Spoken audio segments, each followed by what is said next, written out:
for our invocation or prayer. Please stand.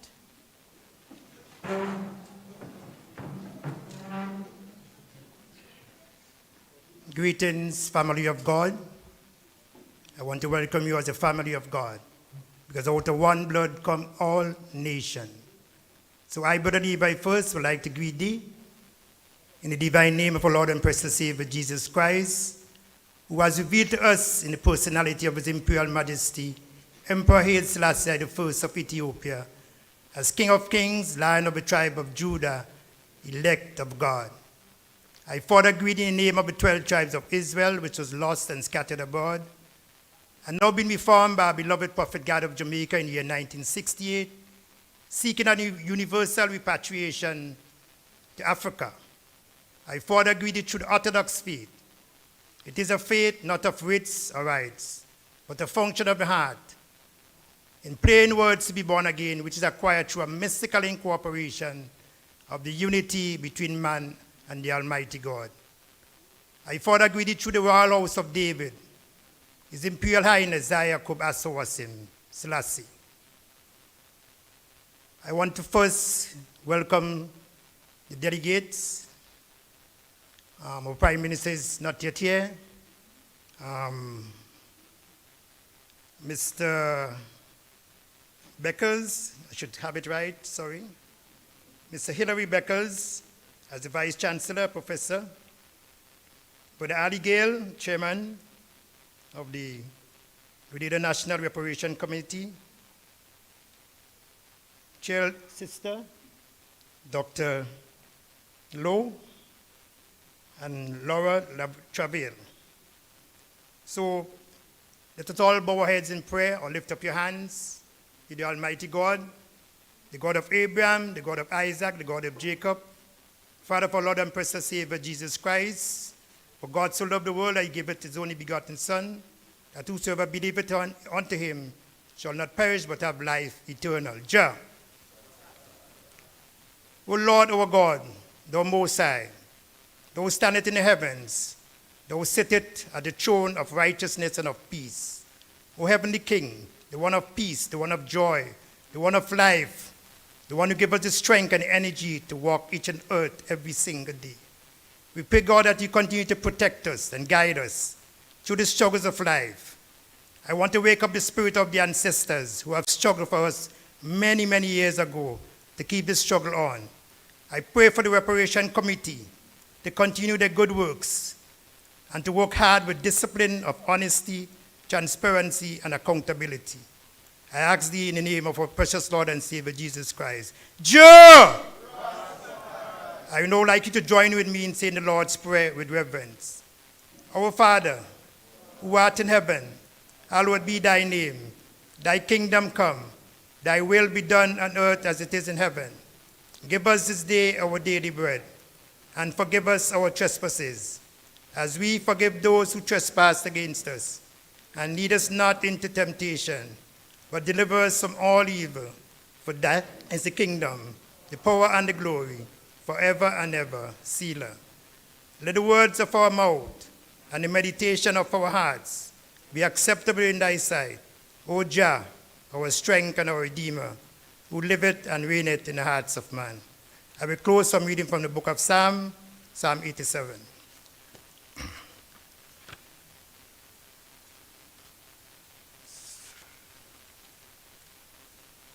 To begin, verse 1.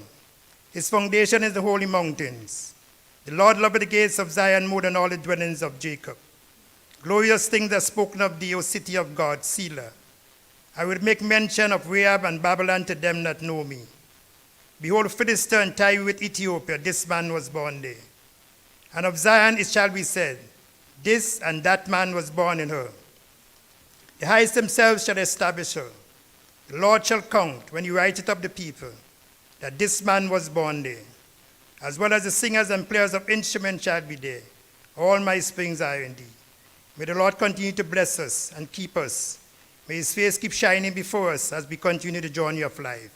Blessings to each and every one who make it today for this great day of a discussion on reparation. I give thanks, blessings. I will ask you to remain standing, please.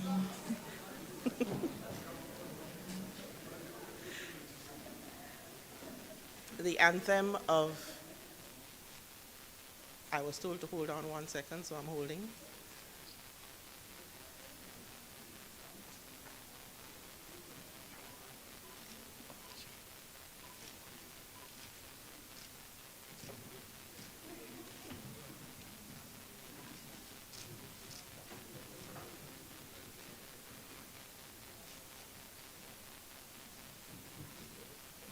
Ladies and gentlemen, we remain standing for the national anthem of Grenada. Hail Grenada, land of ours, we pledge ourselves to thee. Heads, hearts, and hands in unity to reach our destiny. Ever conscious of God, being proud of our heritage, may we with faith and courage aspire, build, advance as one people, one family. God bless our nation. Thank you. You may have your seats.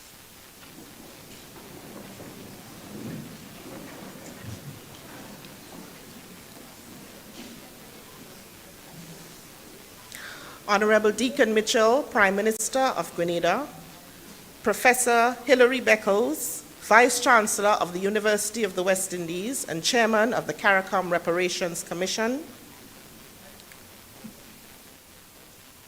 Senator Peter David, MP for the town of St. George, Permanent Secretary in the Ministry of Foreign Affairs, Ms. Roxy McLeach Hutchinson, Permanent Secretary in the Ministry of Education, Mr. Elvis Moraine, and as we speak, other ministers are joining us. Honorable David Andrew, Minister for Education, and Honorable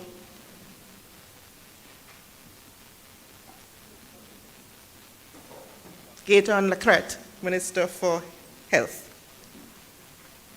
Mr. Ali Gill, Chairman of the Grenada Reparations Committee, Mr. Earl Bousquet, Chairman of the St. Lucia Reparations Commission, Mr. Domar Omad, Chairman of the Antigua and Barbuda National Reparations Commission, members of the Grenada National Reparations Committee, Dr. Francis Alexis, QC, Laura Trevelyan and members of the Trevelyan family, the head of site and staff at the University of the West Indies, Grenada, tutors from St. George's University and T.A. Marichaud Community College, students of the T.A. Marichaud Community College, St. Joseph Convent St. George's, Presentation Brothers College, and St. Andrew's Anglican School.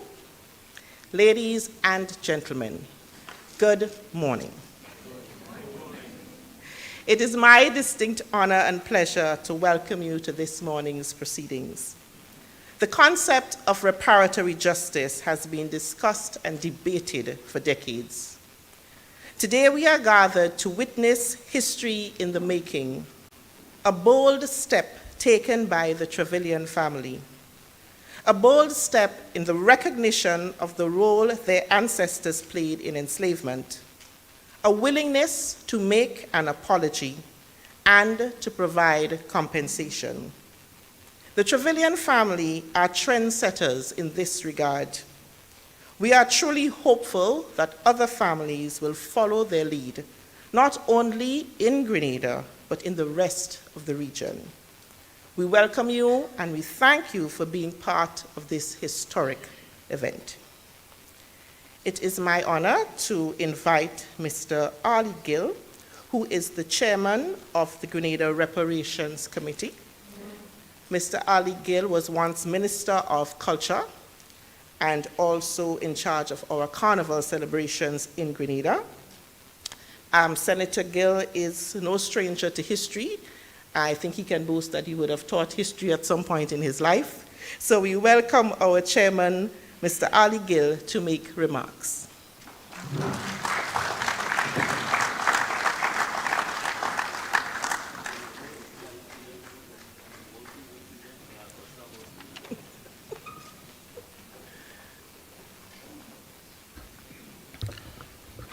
Honorable Prime Minister, that's my most famous student. And he just reminded me not to forget to say that. Honorable Ministers of Government, I think you will excuse me if I do not single out ministers, because I believe we have all members of Cabinet here with us this morning.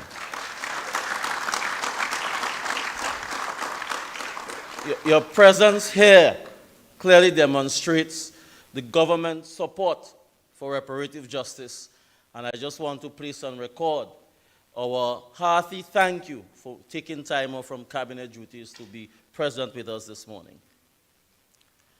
Permanent secretaries, Professor Hilary Beckles, Vice Chancellor and Chair of the CARICOM Reparations Commission, and indeed, one would say a trailblazer and pioneer with regards to the struggles for reparative justice, Vice Chair of the CARICOM Reparations Commission, Sir Dobrin Umad, and Chair of the Antigua Reparations Committee, who has made the effort to be present with us this morning. We want to thank you so much for making that effort. Earl Bousquet, the chairman of the St. Lucia Reparations Committee. Earl would have sojourned for some time here in Grenada during 1979 to 1983, and I believe that this is his first time back for a worthy cause. Earl, thank you for coming. Laura Trevelyan and other members of the family, we appreciate your presence and welcome to Grenada. Hope that you take some time off to visit the beaches, the rivers, waterfalls, experience our national dish, oil down. And when you get back to your various destinations, you can say that Grenada is indeed the best island in the world.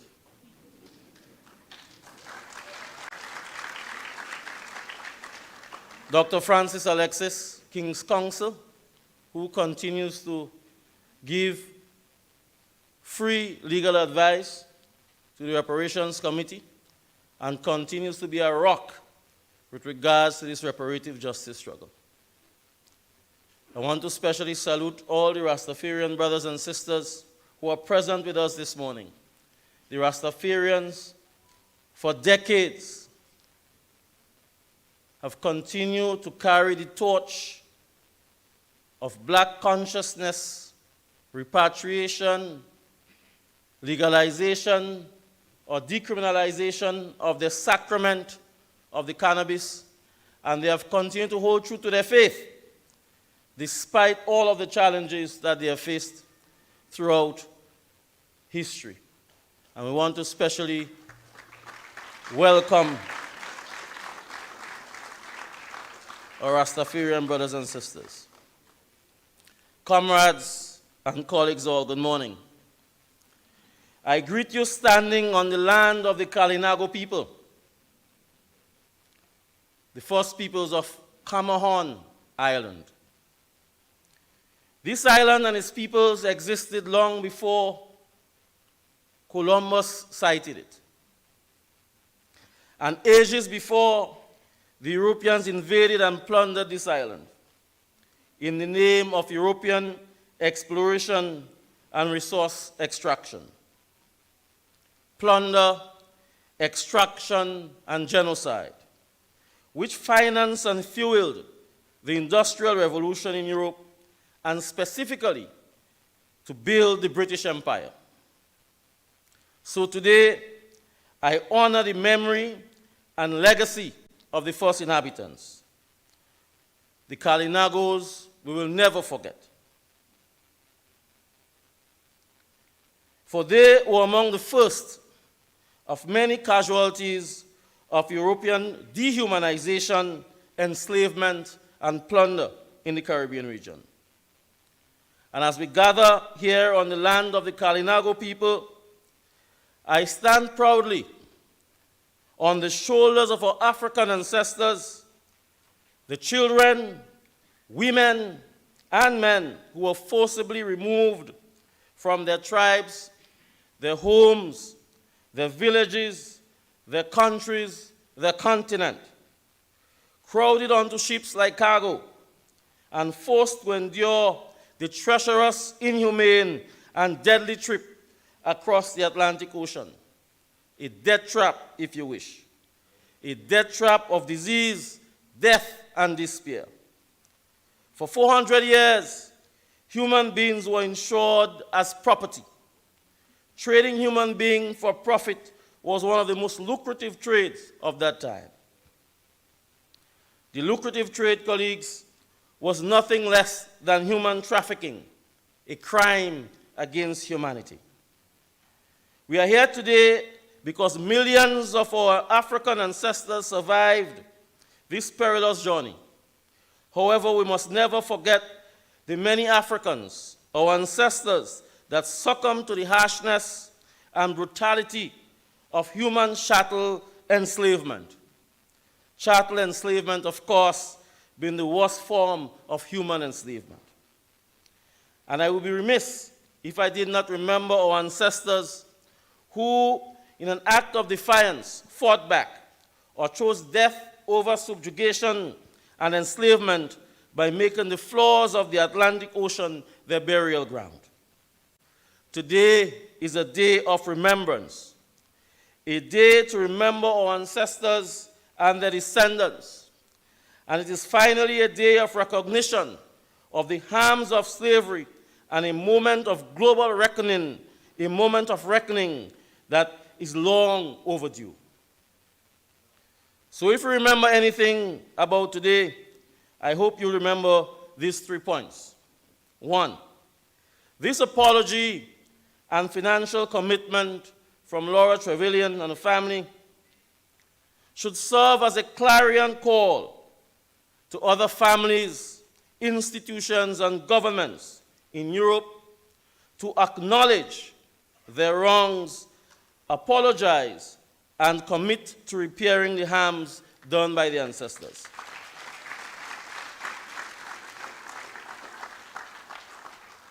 Secondly, governments in the Caribbean region must do more for the struggle for reparative justice and come together using, of course, the CARICOM Reparations Commission as the vehicle through which the battle for reparatory justice is waged and must be won. Further, our governments must consistently and publicly, with one voice, call on European nations to engage in a conversation with their counterparts in the Caribbean region. The result of these conversations must be the creation of a comprehensive social and economic development plan that creates a stronger, sustainable, and thriving Grenada and the Caribbean region.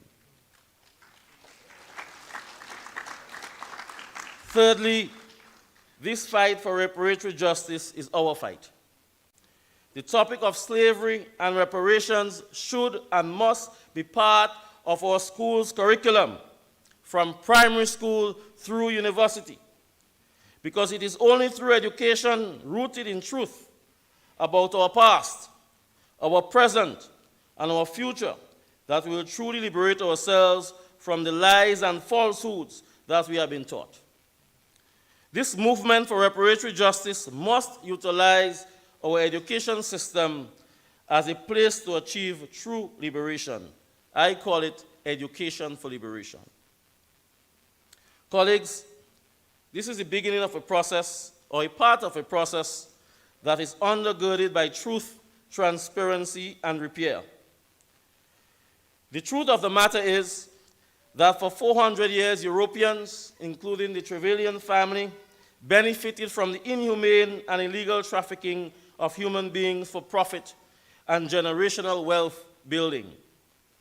Furthermore, as we embark on this important journey together, we must commit to being transparent with each other about our shared vision for justice for our first peoples and our African ancestors. Descendants of enslavers and profiteers of slavery must clearly and fully understand the social, economic, and devastating public health impacts that hundreds of years of economic disinvestment and social neglect have had on individuals and families as well as our nation. And they must address the current social and economic realities of the lingering legacy of concentrated disadvantage manifested as poor quality education, illiteracy, high rates of unemployment, poor health outcomes, and overall stalled national development and nation building. And I do acknowledge the concern of those of you brothers and sisters in our midst who are wondering whether there will ever be a level of financial compensation that can repair what was stolen and lost because of the indigenous genocide, the slave trade, and slavery. And maybe not. Maybe there can never be no financial compensation by families, governments, and institutions that have benefited from slavery. However, we say to the families, to the institutions, to the governments, that they must contribute to stop the bleeding of the many wounds caused by indigenous genocide, the slave trade, and slavery. As one people, as one family, we must come together to have honest and principled conversations in our homes, in our churches, our schools, on the football fields, wherever we are. We must gather to talk with each other about what repairing the harms of slavery means for us, for our families, and for the broader Caribbean society. This is a conversation that we must have. As a matter of fact, we, the Grenadian people, must decide what repair should look like, and the engagement continues. The Trevelyan family is setting an example by saying they are sorry for the harms that their family caused to our families. They are opening a door, which we appreciate. We do not expect the Trevelyan family to pay for all the debt of all the British families, for the royal family, for the British government. But we appreciate that the hand that they have now stretched forth to say, listen, my ancestors have sinned, and I am prepared to stretch a hand to help.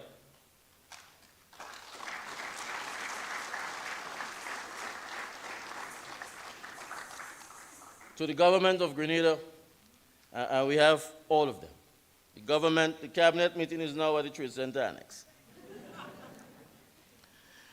We say achieving reparatory justice must become a core and central development strategy for this nation. Reparations cannot be seen as a side project. We must invest in and commit to the plans and processes needed to get us on a solid path towards securing what is owed to our ancestors and their descendants. To each and every Grenadian here in Grenada and in the diaspora, we say the legacy of slavery is alive and well, and that this is not a lost cause. This is not something that we should put behind and move on. We must join hearts and hands, and as a strong, proud, and resilient people demand justice, fight for fairness, and hold those responsible for the plunder, extraction, and exploitation of our nation, and for the inhumane treatment of our ancestors. We must hold them accountable. Hold them accountable for the harms they have done and for the persistent problems that our people, that our nation have been subjected to. As we continue to embark on this journey for reparative justice, we must not forget that there is a glaring need to reset the soul of the nation, of our nation. A soul that remains scarred by the history of colonialism.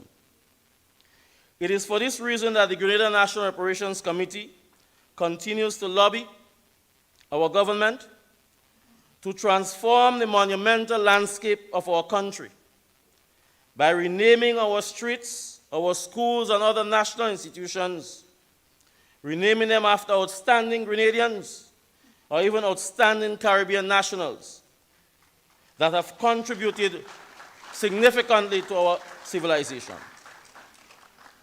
No one needs to remind us that almost 50 years of independence, we still see the Royal Grenada Police Force and His Majesty's prison.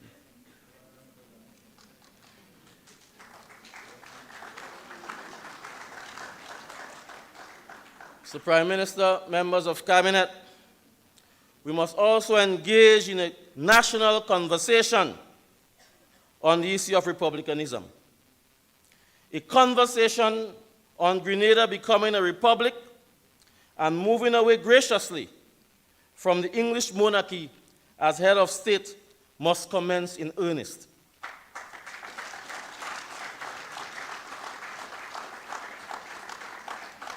As Grenadians,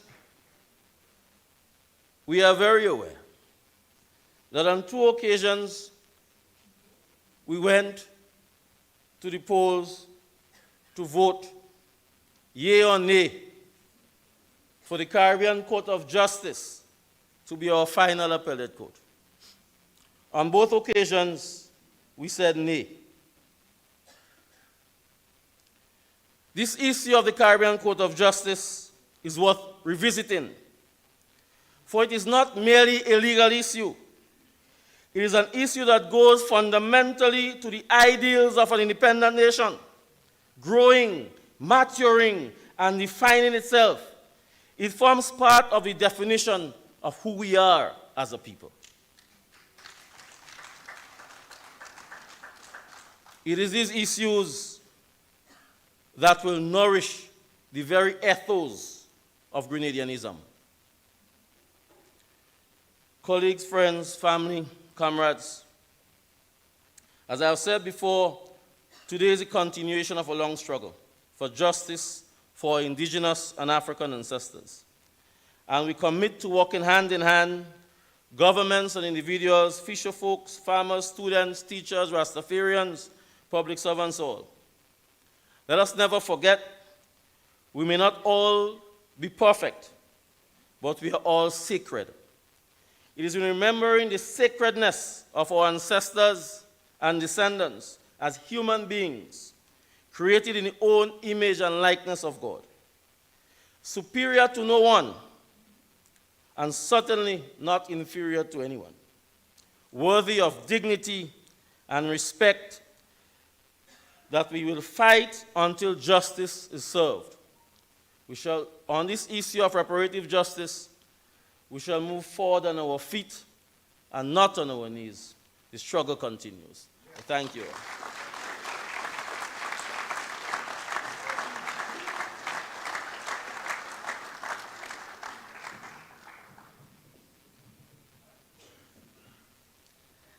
Thank you, Chairman. Professor Sir Hilary Beckles is the Vice-Chancellor of the University of the West Indies. Professor Beckles has had a distinguished career as an academic, international thought leader, United Nations committee official, global public activists in the fields of social justice and minority empowerment. He has lectured extensively in Europe, the Americas, Africa, and Asia, and has published over 100 peer-reviewed essays in scholarly journals, 12 books on subjects ranging from Atlantic and Caribbean history, gender relations in the Caribbean, sport development, and popular culture. In 2013, he became the chair of the Caribbean Reparations Commission. Under his guidance, the University of the West Indies has established the Caribbean Center for Reparatory Justice. He has served as an associate member of the London University Legacies of Slave Project and the University of Hull Wilberforce Institute of Slavery and Emancipation. He is also a member of the United Nations Development Program Advisory Panel for the Caribbean Human Development Report. Ladies and gentlemen, my Vice Chancellor, Professor Hilary Beckles.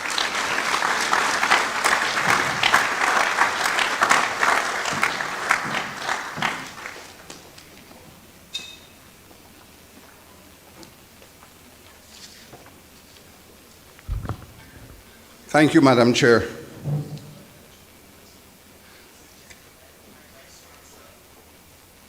Our honored and distinguished Prime Minister, my latest best friend.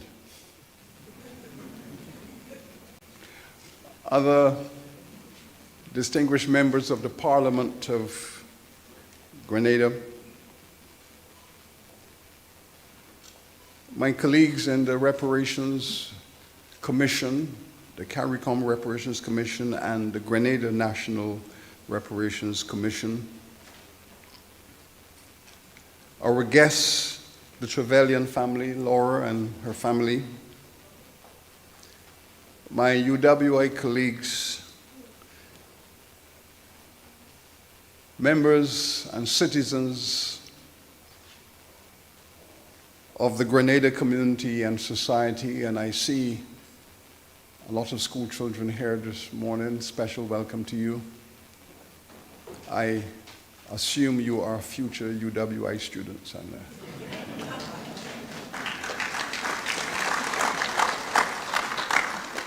members of the Caribbean world and the world beyond who are with us today via UWTV, which has taken this program throughout the region and across the world.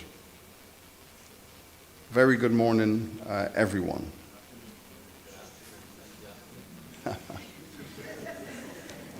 15 minutes behind time. Good afternoon, everyone. If you are in Australia, good morning. 500 years ago, something totally unknown to humanity, never seen on planet Earth, erupted from the depth of hell and was brought to the Caribbean. That thing was called chattel slavery. Never before in the history of humanity had such an institution found expression on planet Earth. It was brought to the Caribbean in the first instance as a strategy to exploit enchained African people for the wealth creation of those who possessed a military advantage. Chattel slavery was that institution that define human beings as non-human property, chattel, and real estate. It was the first time in human history that a people had been so defined and used for such purposes. We know the value and the meaning of property. Property is that thing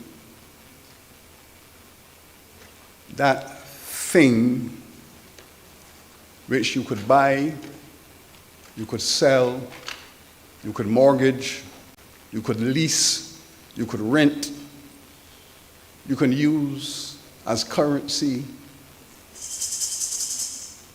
All of those characteristics that we know about property, you can pass it on to your children, you can use it in a transaction.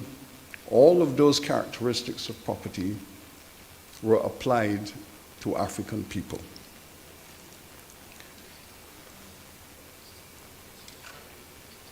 The British were the first to commit this system to legislation.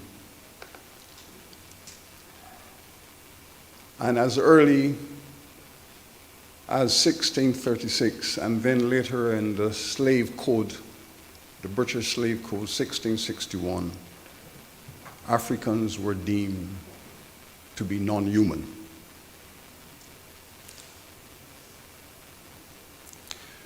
It was a system that was built by the entire British and European communities. The royal families endorsed it, invested in it, owned it, legitimized it through their parliaments and royal prerogatives, and it became common culture. It became the common culture, the norm of the British and the Europeans in their empires. It was not only a system of chattel enslavement, it was also a system of genocide. And it was the second Caribbean genocide. We heard of the genocide of the indigenous people of Kalinago, who fought heroically against the invasion of their civilization. But when the Africans were brought in, the genocide continued. You only have to look at the numbers. The British brought 3.5 million Africans into the Caribbean. 3.5 million.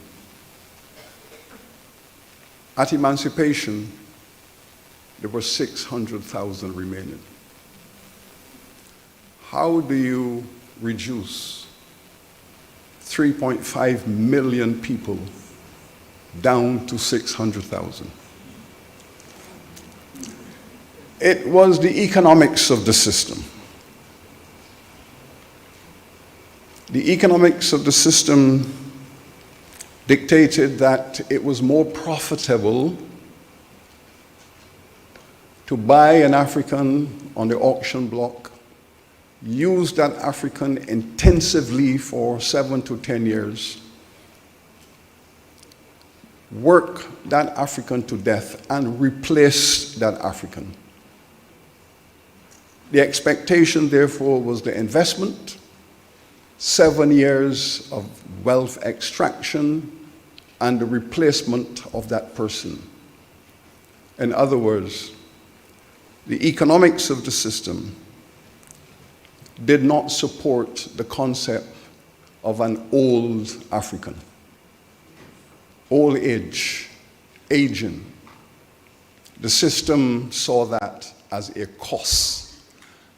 It was efficient to buy that youth, 7 to 10 years, replace that person, and so on and so forth. And that is why 3 million people were reduced to 600,000.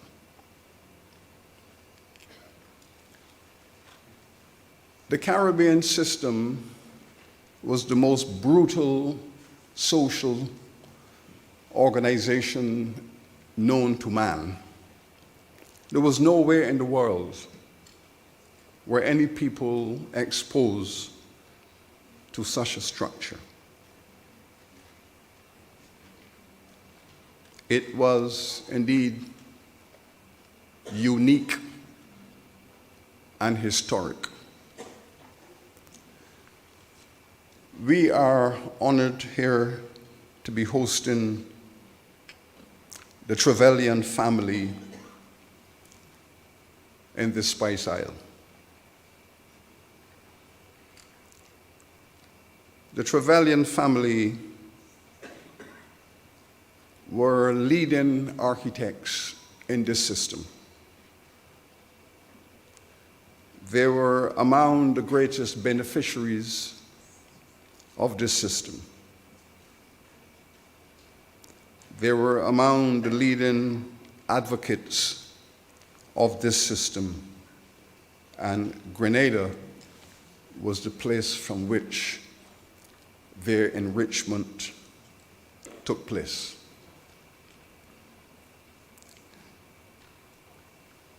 It's an enrichment that enables a family to diversify in its professional elitism and to become one of the most sustainable families in Britain.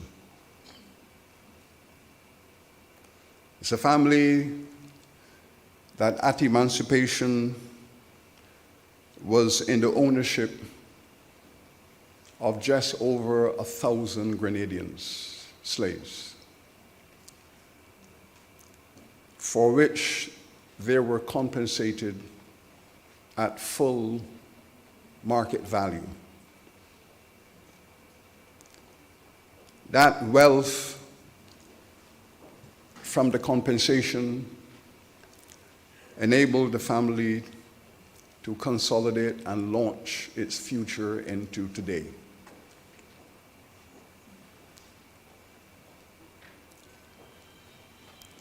When I was a history student in Britain, one of the leading and most distinguished historians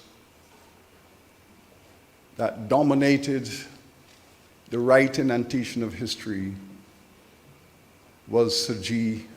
Trevelyan, distinguished member of this family that spread its professional competence across multiple areas of British life.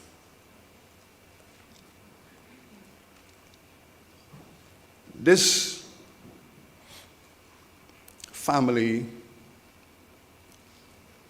was a central part of the slavocracy of the world.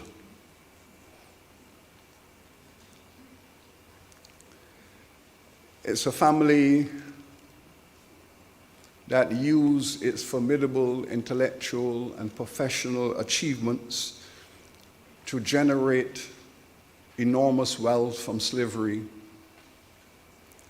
and to use that wealth for its own enrichment as well as the promotion of the British economy.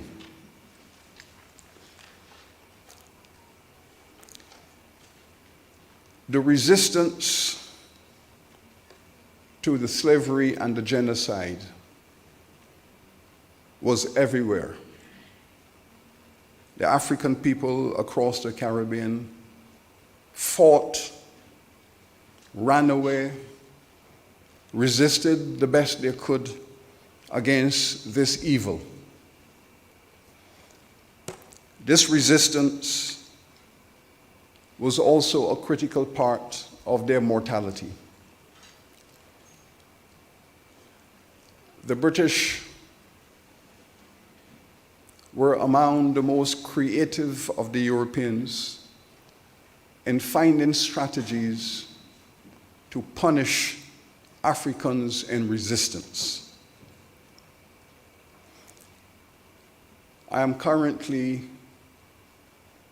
preparing a manuscript for publication entitled 1,000 Ways to Punish Rebellious Africans in the Caribbean.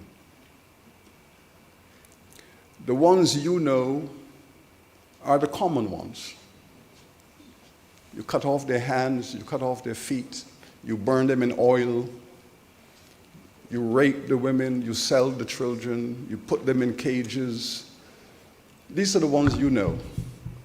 These are the ones you probably have seen in movies. But behind that, there were hundreds of methods that were used.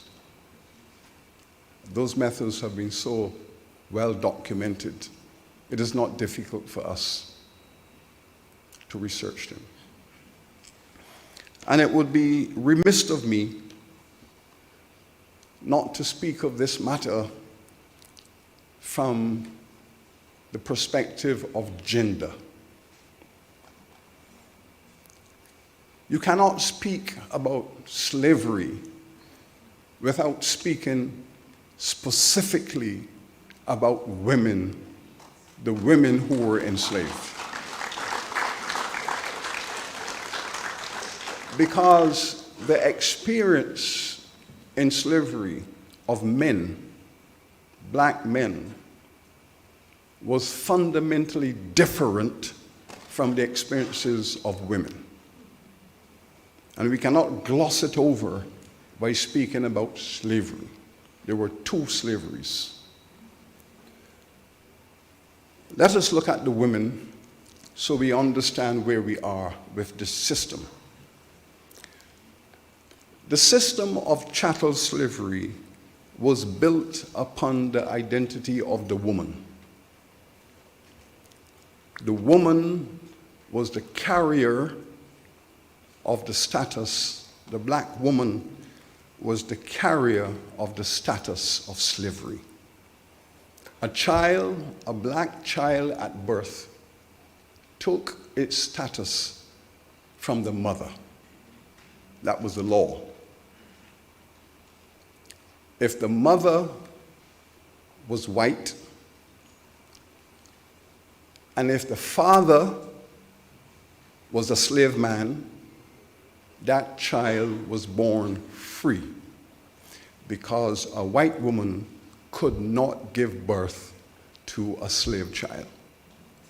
And in our archives, there are dozens and dozens of mixed race babies whose fathers were slave men and their mothers were white. Those babies were born free. The system was designed this way to enable white men to have access to all of the black women they owned,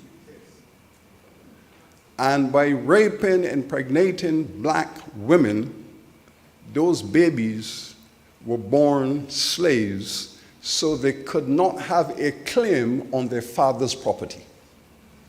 You understand the law of this?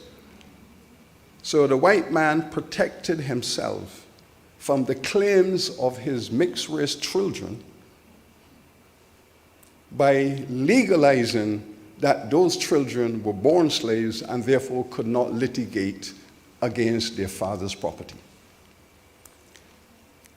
This system was carefully designed and structured.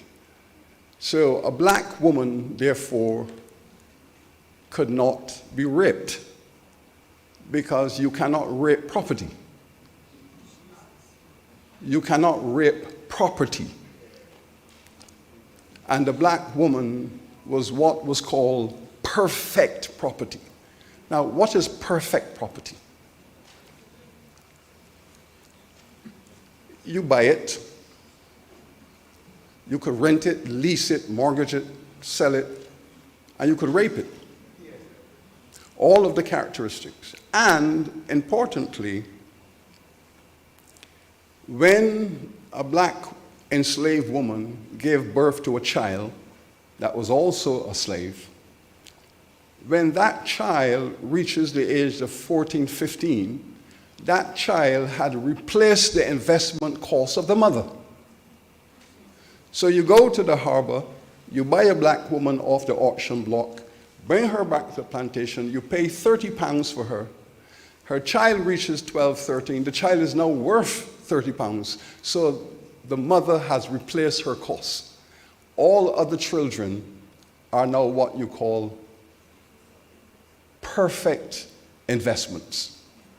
All the subsequent babies are revenue streams. It's a revenue stream. You have already got your cost back from the first child. All the other children is now what we call in economics pure profit. Pure profit. So each child was capitalizing the estate. Each child, each year, was adding to the capitalization value of the estate. And this is how the system was designed.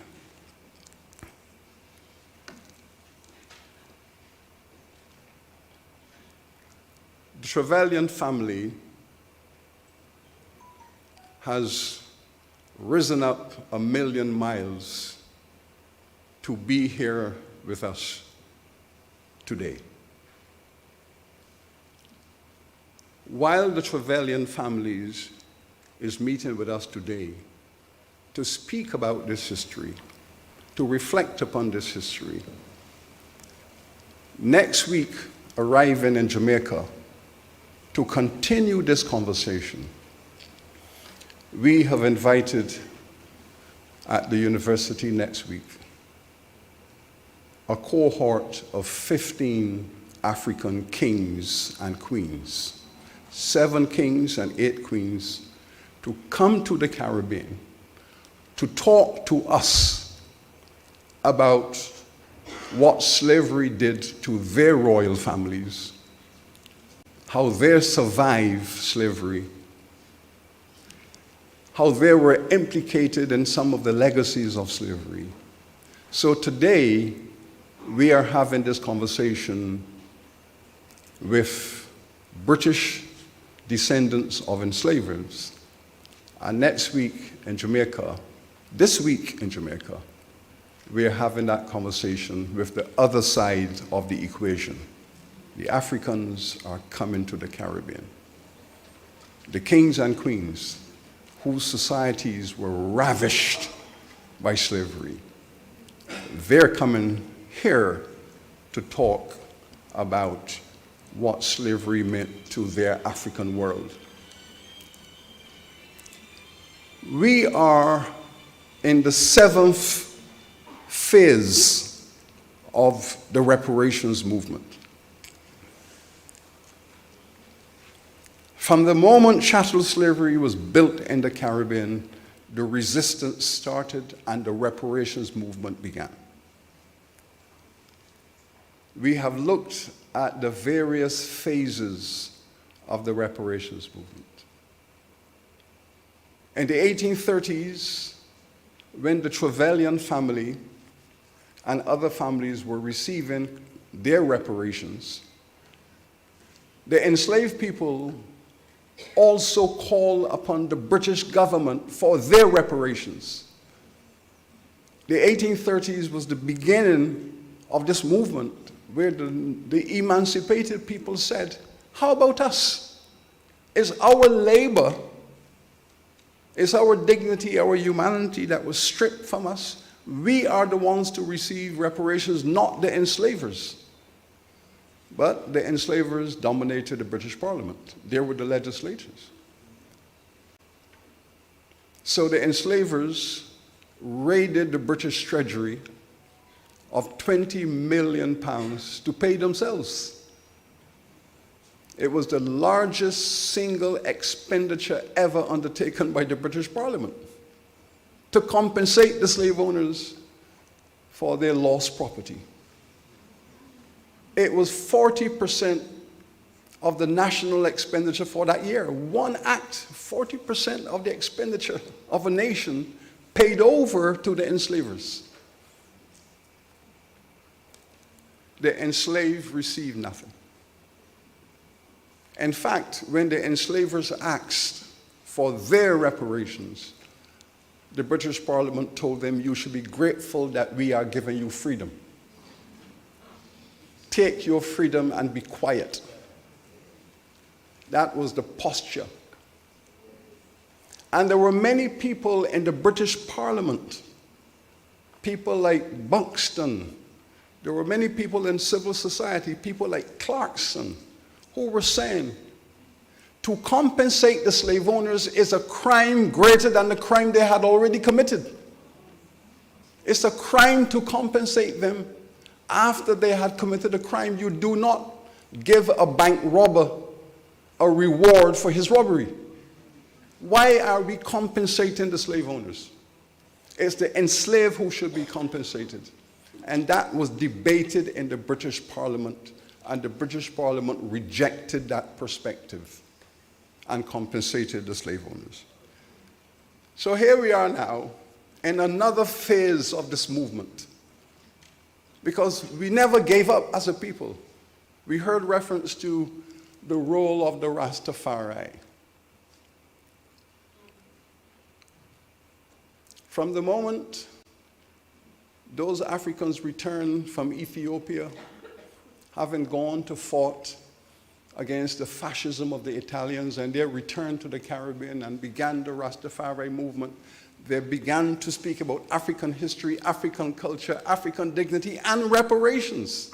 So it's been 100 years, 100 years of Rastafari pushing this movement. Yeah.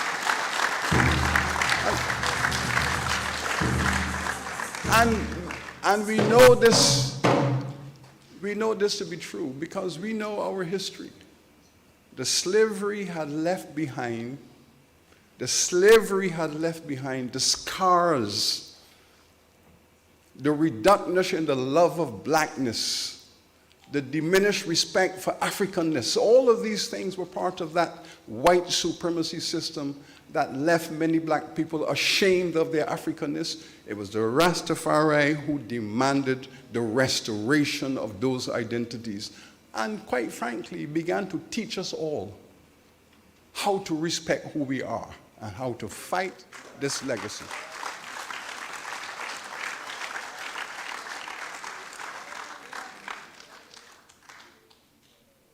It was an honor for me to meet Laura Trevelyan and to begin a conversation with her about this history.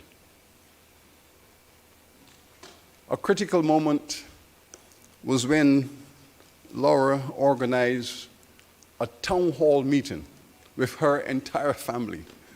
I think there were over 50 or 60 of them in a Zoom town hall. And I was able to speak with them about the importance of having a family that not only became enriched out of slavery, but within it now has an intellectual class of people. Laura herself is a distinguished communicator. There was Professor Trevelyan. There were all of these people who are now in the intellectual class of Britain. Not just bankers and lawyers, but people who can now speak about this legacy through different eyes. And it was a remarkable discovery to find how Laura herself was prepared to lead her family, hold them by the hand, and lead them to Grenada today.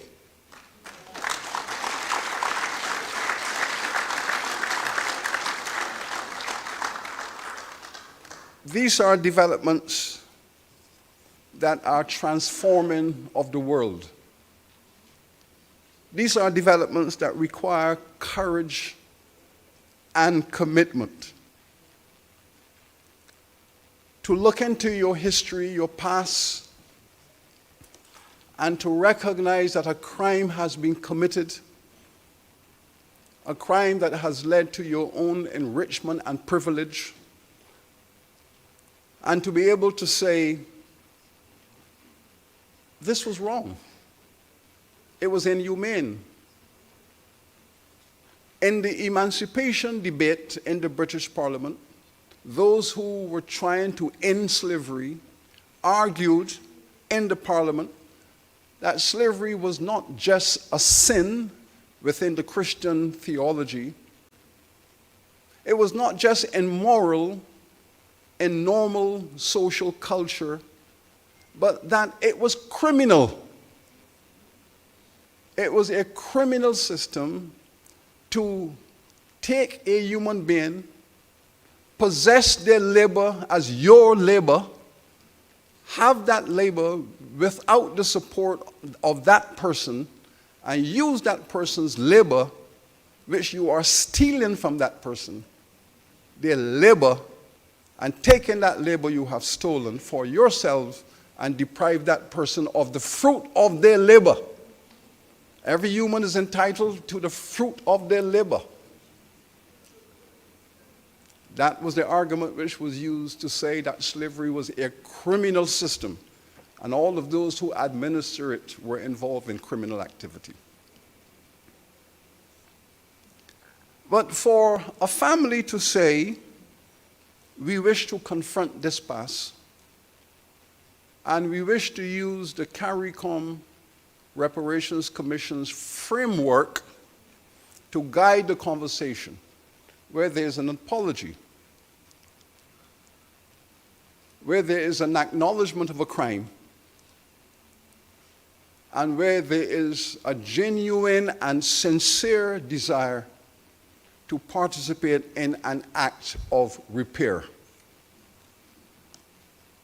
Acts of repair will always be diversified and controversial, always will be, because there are many who will say, how do you compensate 20 million people for 200 years of unpaid labor?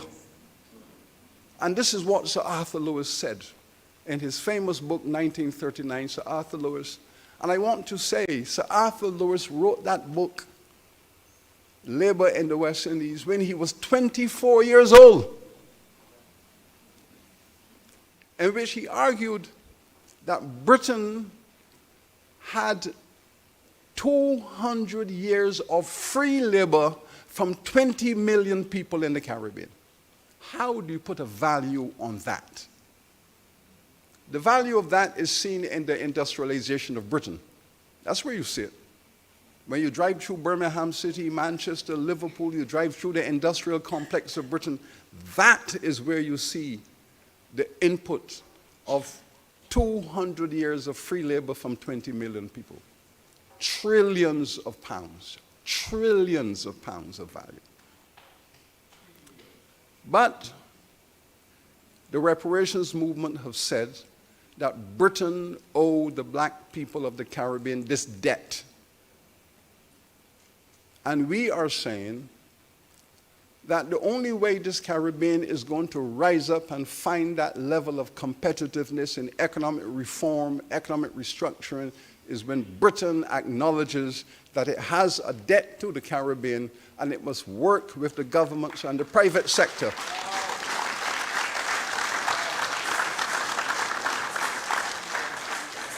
This is why some of us have committed our lives to this movement.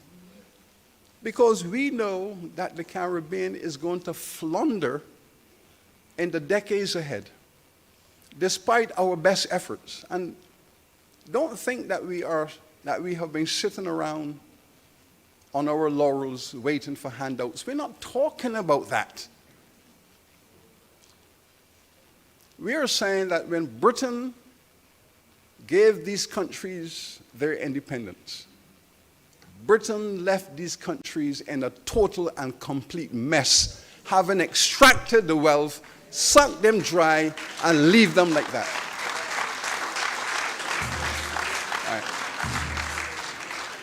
And we are expected to clean up their mess and begin the process of nation building, begin the process of developing our economies, building institutions, health, education, infrastructure. We were told you are on your own.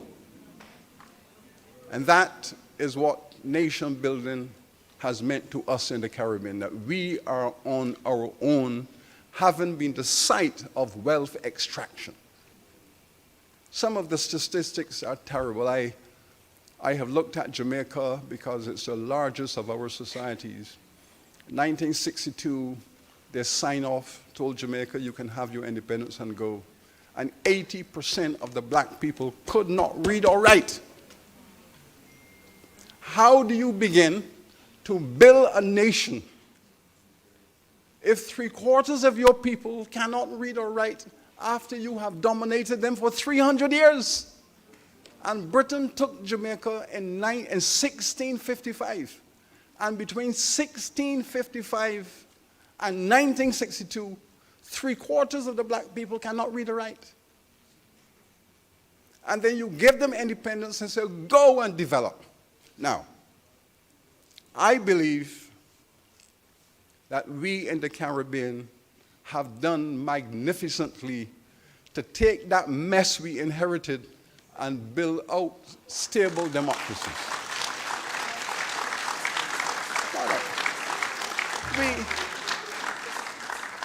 We have helped ourselves. We have helped ourselves to achieve what we want to achieve. And I can speak of that from the point of view of the University of the West Indies. The British, we were very grateful, gave us a small grant in 1948 to set up the University of the West Indies. Fine. They gave us a grant to set up a small medical school with 33 students. Small grant, University of the West Indies, 33 medical students.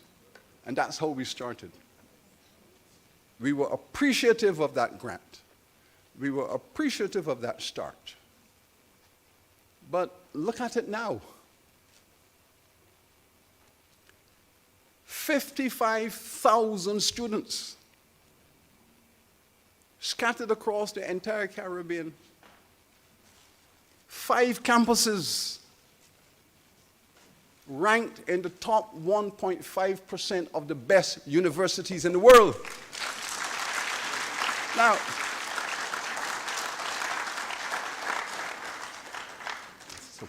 that is our achievement. The question is, when Britain returns to this region to help to clean up the mess that we are dealing with, how much further this region would advance and how much more quickly it will advance. The reparations movement is a call for partnership. It's a call for partnership. It's a call for diminishing the debt owed to the people of this region. And it's a call to have a shared vision for the future. That is what we are calling for. We're not calling for racial strife. We're not calling for international conflict. We believe reparations is the key for a win-win strategy for both sides of this conversation. And this is why I feel honored to be a part of the welcoming of the Trevelyan's here today. To begin,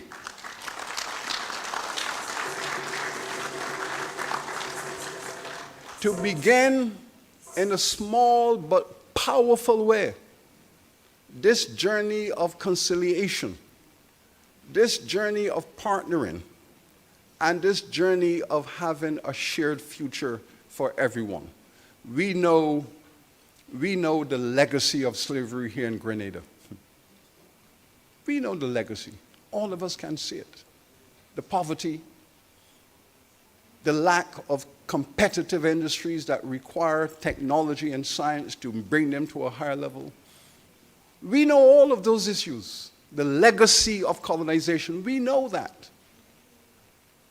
And this is why we have said whatever resources are made available should go to the children of Grenada who would wish to explore their creative imaginations and be whatever they want to be. I hope that one of them will want to be an historian.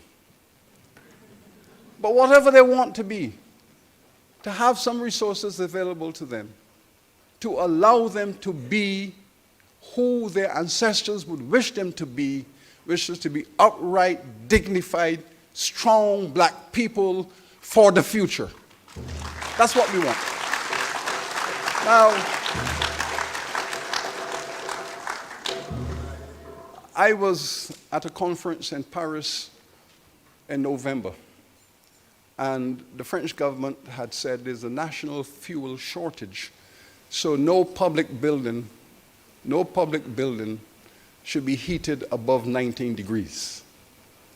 And I'm in this boardroom, and I'm wearing my scarf, my tam, my gloves, my winter jacket, and I'm wrapped up from top to bottom, sitting there freezing to death, discussing UNESCO's business. The chairman of the committee apologized to me for the fact that as a black man, I cannot handle the space. And I said to him, Mr. Chairman, we, the black people of this planet, we are the first humans on this planet. And we chose Africa for a reason. We could have chosen to live anywhere on this planet, but we chose Africa for a reason. And this is not it. So we are looking at this matter from the depth of history as a black people who have spread their DNA all over the world. And we want justice, we want equality, and we want respect for the dignity of all peoples. We do not believe in a hierarchical world of white people, brown people, black people. No, no, we believe in a horizontal world. All people, horizontally structured in terms of their living capacity. Reparations is about that horizontal world for all of humanity. I thank you.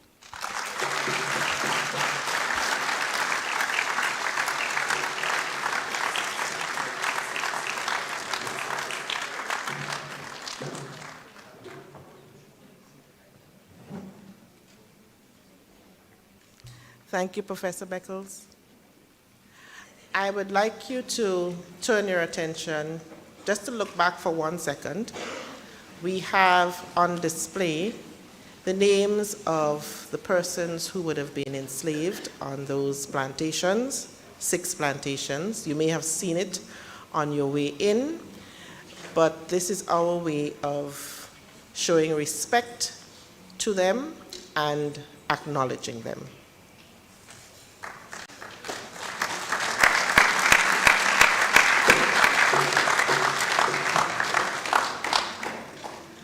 I now invite Mr. Nigel DeGale to recite a poem for us.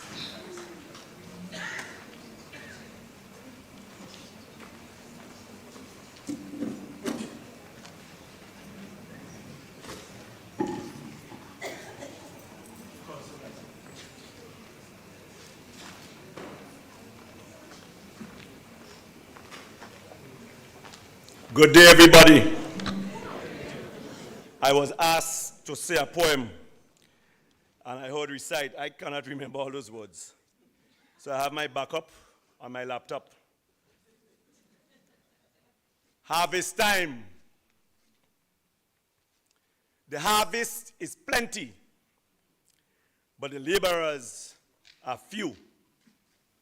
100 million pounds from the Church of England, 100,000 pounds from Laura Trevelyan. Give her a big hand, please. Thank you.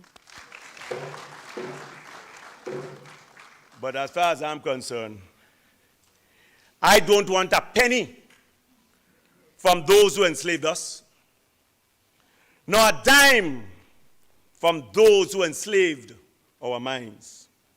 I say no to reparation. After reaping Africa and the Caribbean, it's time to turn things around. Oh, they can clap for that?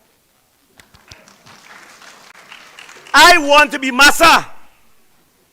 You can be whatever you want. Slave trader, slave owner, missionary, magistrate. I want to live in a great house on top of the hill and watch my white slaves slave for me and be entertained by the white slave driver whipping the behind of my white slaves. And when the night falls, I am going to sample all the white female slaves and make mulattoes. Yes, white cockroaches. All is mine. My property is my property. Clap for that. It is payback time now. And if they try to run away, my drones will locate them and we will recapture them and we will lynch them. Hold on. So you think it is now that I am standing here waiting in line? I've been waiting here for centuries. And now my turn come. You talking nonsense about reparation? So Hillary. It is our time now. So wake up and smell the bush tea. And the white man knew, ain't it, that this day was going to come.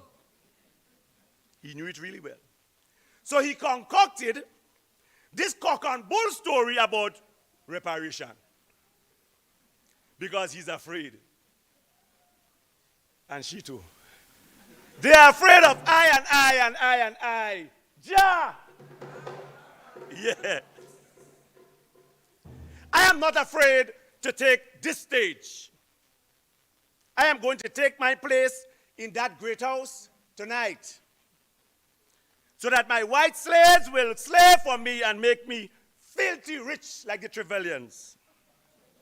Retribution chapter 1 verse 1 says, whatever a man soweth, so shall he reap it. As of now, all cruise ships are now slave ships. Hello. I need 1,000 white Britons and 1,000 white Americans of Donald Trump's complexion. No. We are not going to grow sugarcane anymore. Weed, cannabis. We are going to pass the legislation soon. On the 1st of August, my first son, Alim, will take over all the foreign white-owned banks. And this is straight from the Bible, you know. Slaves, obey your masters. And right now, as I speak, our black pope is putting together the final scriptures for the white slave Bible. Clap. Don't look so sad.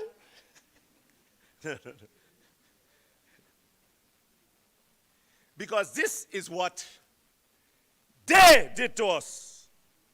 When we were kings and queens in Africa, leading in science and technology and philosophy, they enslaved us. When sugar had more value than silver and gold, they killed everybody, and the wheat will be sold. Was captured in Africa through the worst forms of brutality, and waiting in barracoons near by the sea, was waiting for the slave ship to come for we, was waiting to die on that perilous journey. Oh God, she still a bother me. Oh God, she still a hunt me. Oh God, she still torment me.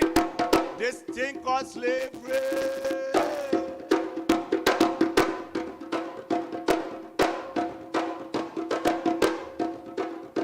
Was waking up early to answer my name and working all day, chopping down sugar cane. Was waking up early to answer my name, walking through hurricane. Oh God, she still a bother me. Oh God, she still a hunt me. Oh Oh gosh, it still torment me. This thing called slavery. And all our try to get it from my brain. It's still causing me problems. It's still causing me pain. Some say it's gone already. But I keep coming back again. Disguising itself under a brand new name. Oh gosh, it still a bother me. Oh gosh, it still a haunt me. Oh gosh, it still torment me. This thing called chattel slavery. And for 400 years, they enslaved us. So, for the next 400 years, it is time and our time to rule the land and the waves. All those in favor say aye. The ayes have it. Thank you.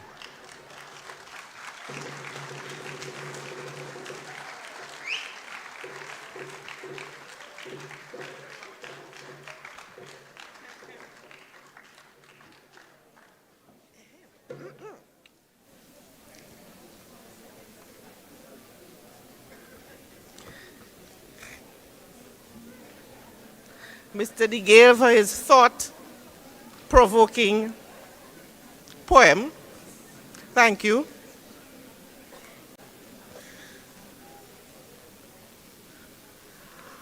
I now invite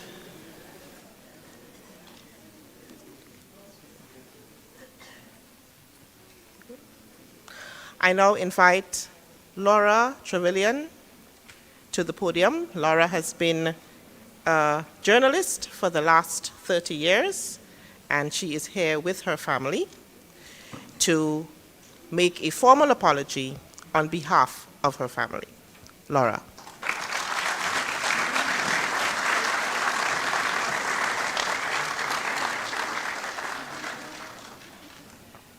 Thank you, Nicole. Thank you to everyone who's here today. Thank you to Nigel for that incredible poem, which I don't really know how to follow that. I want to thank the Prime Minister of Grenada and the Cabinet for coming here today. I want to thank the next generation, the school children who are here today. And I'm so sorry about our painful shared past and for the role of our ancestors in it.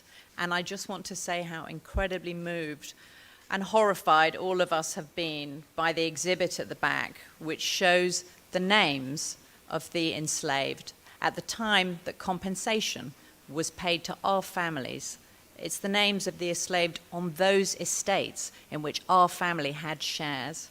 And to see the names and the ages and to think of the horror that those people endured in the not-so-distant past and to think of our role in it is shameful. And that is why we're here today. I want to thank Sir Hilary Beckles for his incredible leadership, for guiding our family through what has been a difficult process, for persuading people that it's important to stand up and be counted and to come here to Grenada and confront what our ancestors did to yours.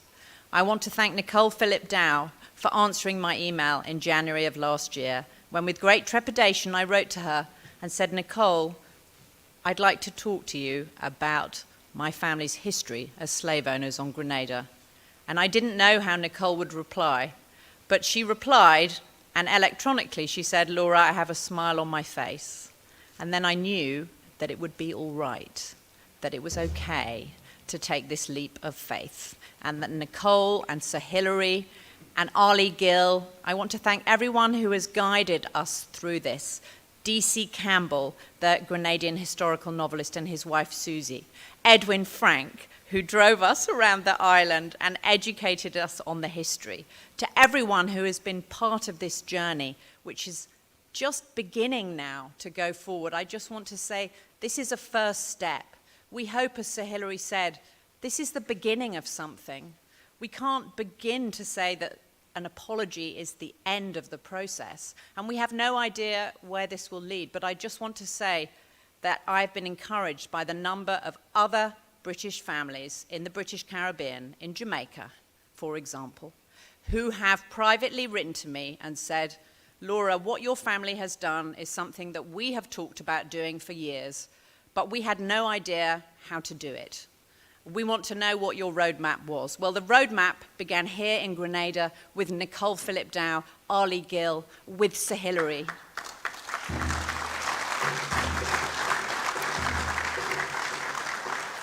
And so, without further ado, thank you all for your patience. I just want to say that this process began for us really when University College London published their Legacies of British Slave Ownership. Until then, we didn't know that the Trevelyan family had these interests in Grenada, but when UCL put that database online, family members who are here today typed in the name Trevelyan into the database, the records of compensation paid to slave owners when slavery was abolished, and to their horror, people here today, family members, saw the name Trevelyan come up in relation to Grenada. And so John Dower and my uncle Humphrey, both of whom are here today, were so horrified by this that they began to email family members and say, and John emailed me, I've only, by the way, just met him last night on Grenada, because we're from different branches of the family. John emailed me and said, Laura, what do you think about this? And I said, I think it's too horrifying. I don't even know what I think. It's too difficult to even contemplate. So it sat there at the back of my mind until George Floyd's death in the United States, and I'm an American citizen, I live in New York. And then I realized that I couldn't just file it away into the category of too difficult any longer. And so Nicole answered my email. I came here to make the BBC documentary, Grenada Confronting the Past. John Dower started convening family members on Zoom. Sir Hilary spoke to our family, and we have got to this point. So without further ado, I would like to invite my cousin John Dower to come up here so that we can read to you our letter of apology, which has been written by committee. And I know that when things are written by committee, perhaps that doesn't always work, but I hope that this does work, and I want to pay tribute to my uncle Tom Trevelyan, who's a GP, who took hold of the letter and said, as a general practitioner, it's all about how you communicate with people. And so I want to now read this letter with John to you, and then we're going to invite family members up here to sign it in your presence, and we're going to give it to the Prime Minister of Grenada, and we hope that this is the beginning, not just for Grenada, but for the Caribbean, because of all that you have endured.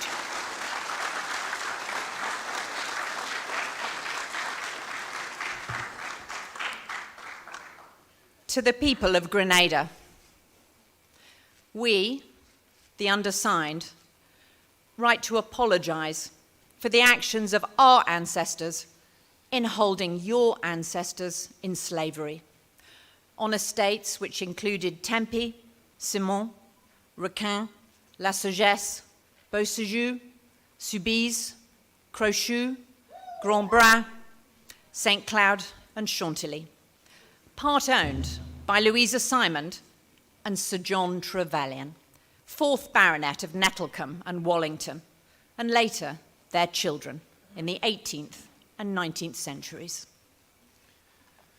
Slavery was and is a crime against humanity. Its damaging effects continue to the present day. We repudiate our ancestors' involvement in it.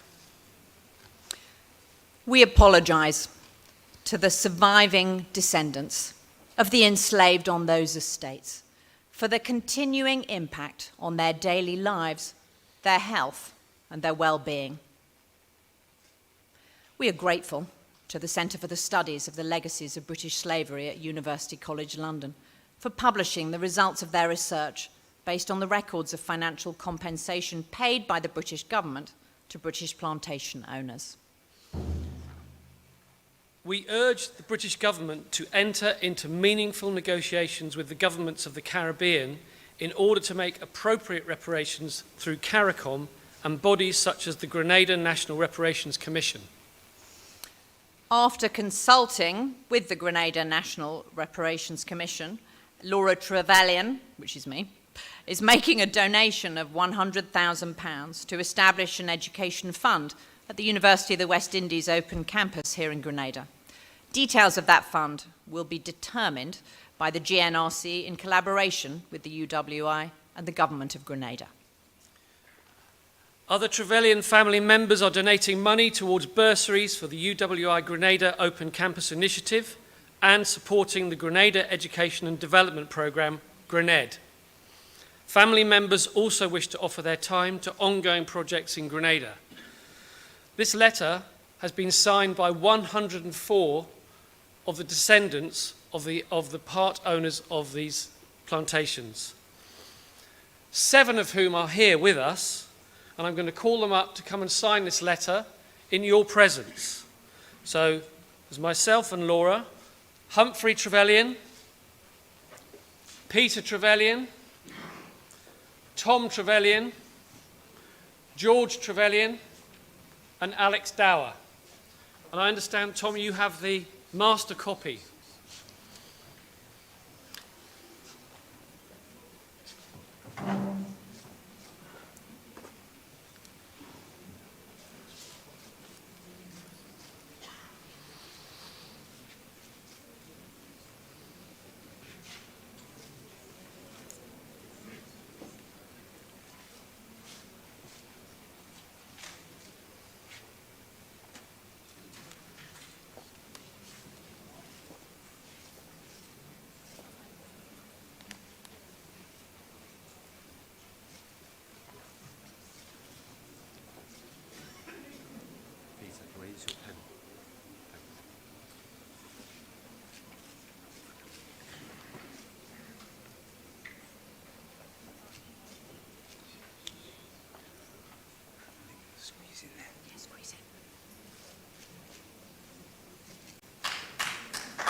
We would like to present this letter to the Prime Minister of Grenada, Dickon Mitchell, MP.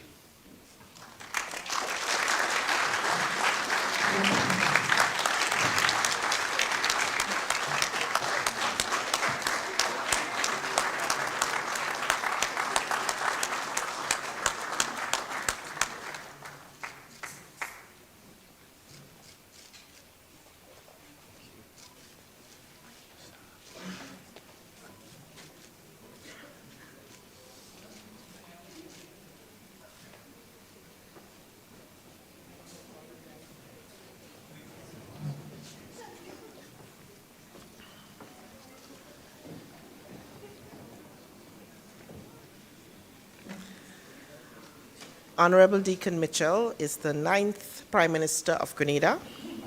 He began his service to Grenada as a teacher at his alma mater, Presentation Brothers College. He pursued his law degree at the UWI and at Hewardin Law School, and distinguished himself as a lawyer at Grant, Joseph & Co. and at Mitchell & Co. In June of 2022, after only 8 short months into his political career, he led his party to victory. Ladies and gentlemen, Prime Minister of Grenada.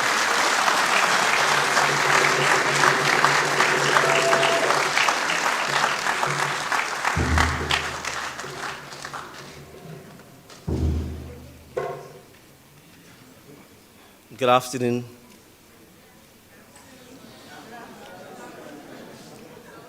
Is it lack of lunch or? May I invite you to stand with me as we observe a moment of silence for our ancestors whose names are written at the back, but also to all our ancestors who lost their lives, whether in Grenada or in the Caribbean or the Atlantic Sea or in Africa, as a result of the dreadful and heinous episode of chattel slavery. Thank you.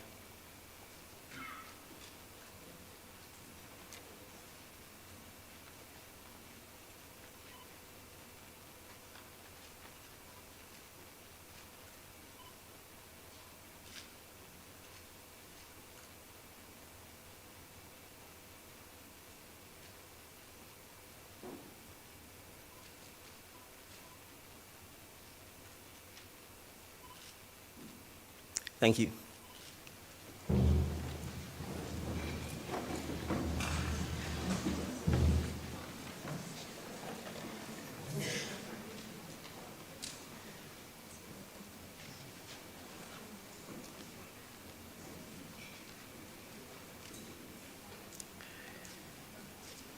Permit me to adopt the extensive and extended protocol list established both by my former teacher and comrade, Mr. Gill, as well as Professor Beckles. And let me take the opportunity to say good afternoon to all our distinguished guests, including Laura and her family. I am particularly happy to see our school children here. And like Professor Beckles and Mr. Gill, I too want to single out the Rastafarian community for special commendation.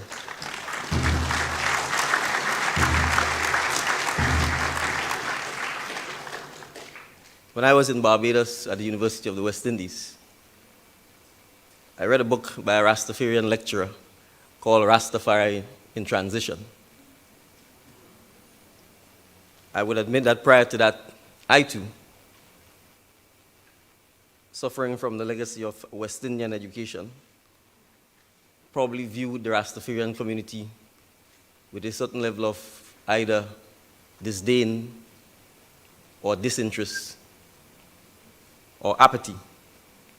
And after reading that book, it emphasized to me, and it certainly created a revolution in my thinking, that perhaps more than any other group, at least in the English-speaking Caribbean, that they were single-handedly responsible for creating the consciousness that I needed as a descendant of ancestors who were enslaved in the Caribbean to understand that reparation is not just about material reparation, but it is essentially about the need to mentally educate ourselves about our own history, about the crime of slavery, its lasting impact on us even today. And so to the Rastafarian community, I say it is just a step in a fight that has gone on for what seems like forever. But I'm quoting Sir Beckles when I say slavery wasn't ended overnight, and the fight for reparations is going to be a long, hard, and difficult fight. But it is a fight that we owe to our ancestors, because they never accepted slavery as normal. They never accepted that their position in life was to be slaved. And so as free men, we owe it to them to ensure that their fight for dignity, for the horizontal acceptance of humanity, remains our fight, and the next generation of Caribbean citizens fight as well. So thank you very much.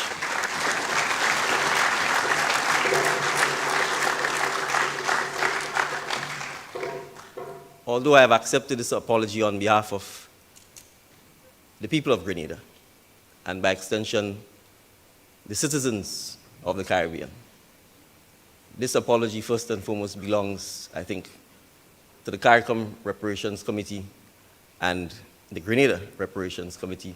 And so I want to invite Professor Beckles, Comrade Gill, and Dr. Dow to in fact receive the apology on behalf of the Caribbean community.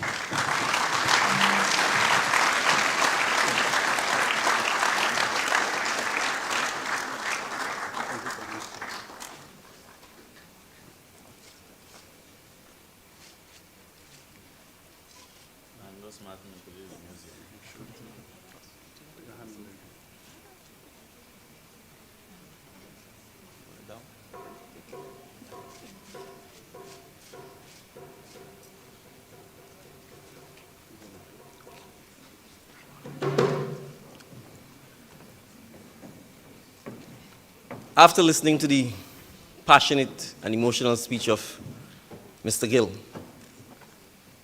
the scholarly and passionate speech of Professor Beckles,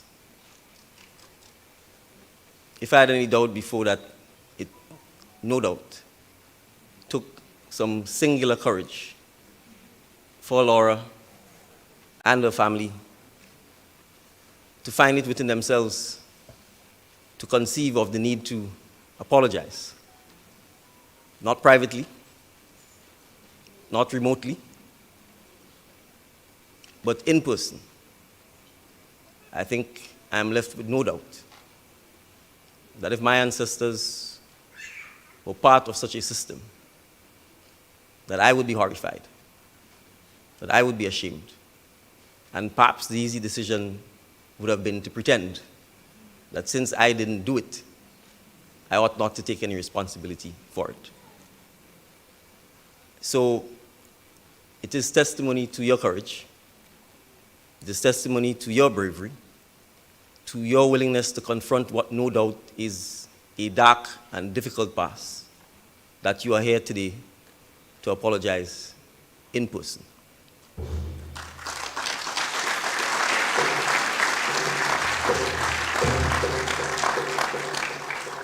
And so,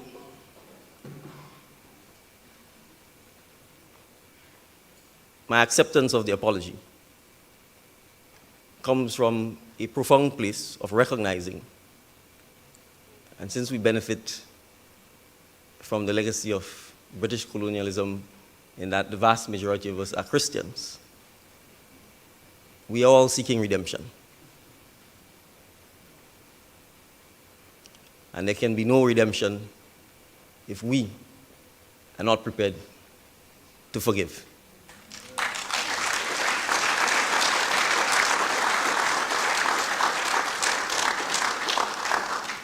And so I accept the apology as a descendant of Africans who were enslaved in the Caribbean in my personal capacity.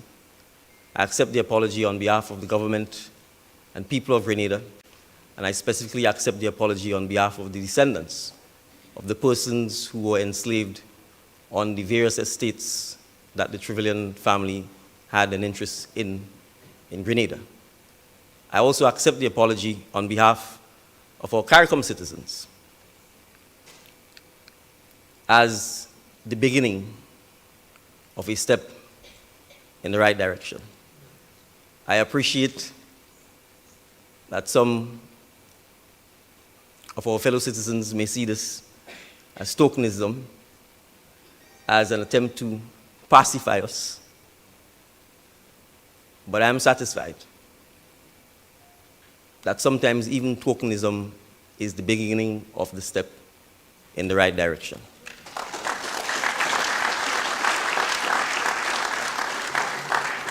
And I'm also cognizant of the fact that you did not have to do this. And this is important. But you have chosen to do so. And therefore, it is important that you be recognized for doing so. But as a head of government, I want to take the opportunity to join in a public request to my fellow head of government of the United Kingdom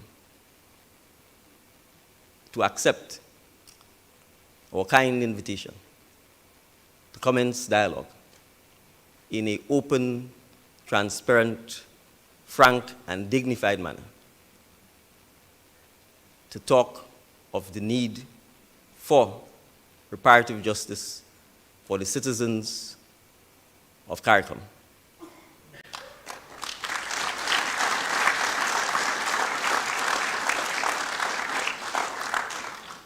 And to also use your good office as the convener to join with your European counterparts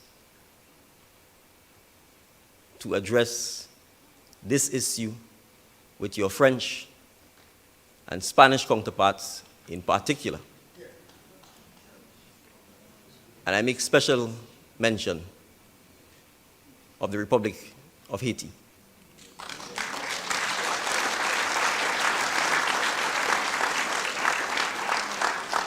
Because if there is one island where it is demonstrable that the need for reparative justice exists, is the Republic of Haiti. And so I wish to end by thanking Professor Beckles, thanking Dr. Dow, thanking Comrade Gill, and thanking all of you and the Trevelyan family for being here today. It's an emotional time. It can't be otherwise. But I'm happy that we were able to have this event. I look forward to many more of these events so that when Grenada celebrates its 100th year of independence from Britain,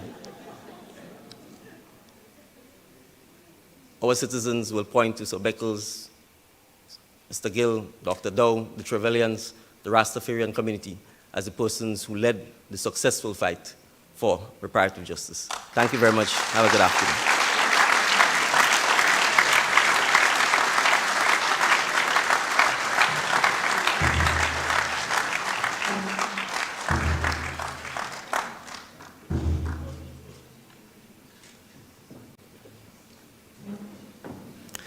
Thank you, Honorable Prime Minister. At this juncture, we would like to take a few questions, and we have to limit it to a few. There is a mic at the middle of the room.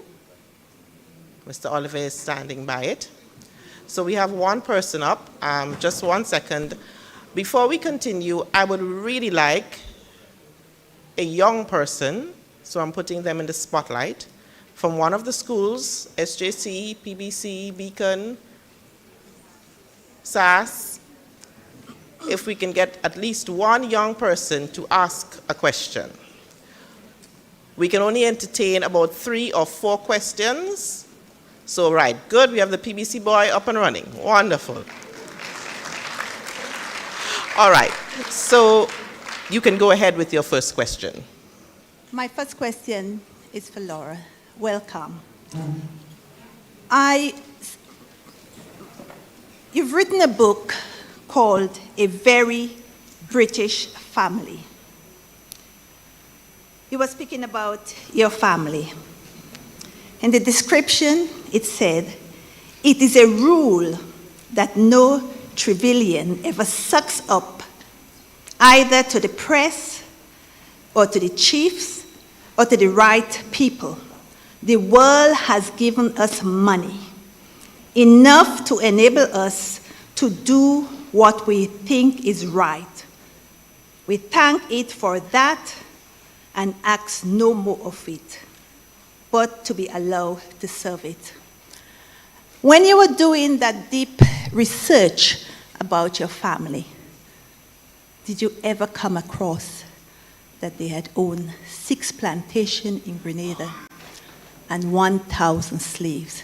As a journalist of 30 years, it is very difficult for me to believe that you did not question where this wealth was coming from. Thank you. Thank you very much for the question, and it's an excellent question. That book was published in 2006, and the University College London database went online in 2013, some 7 years after that book was published. And so, no, I didn't know, which is why, when the database was online, that's why we were also horrified to learn. And that's why we've come here today to apologize and begin what we hope is the start of a new relationship with Grenada. Thank you, Laura. Our PBC young man. So my question would be to the head of the Reparations Commission, Mr. Gill. In relation to the Prime Minister's remarks on the fellow heads of government in the French and Spanish, well, in Spain and France, we would know that certain Caribbean islands would have flip-flopped throughout history between British, French, Spanish possession. So at what level of specificity should we hold European nations accountable? Because Grenada would have been under French colonization throughout history as well. So should we seek out reparations from the French government as well? Or is it just specific to the British government?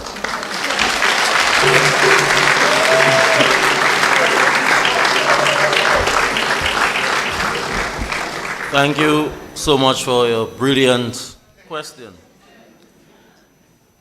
I whispered to Prime Minister Mitchell that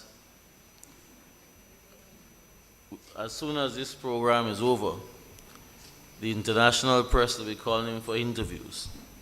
Because here it is, you're having a Prime Minister of CARICOM publicly calling on his colleague heads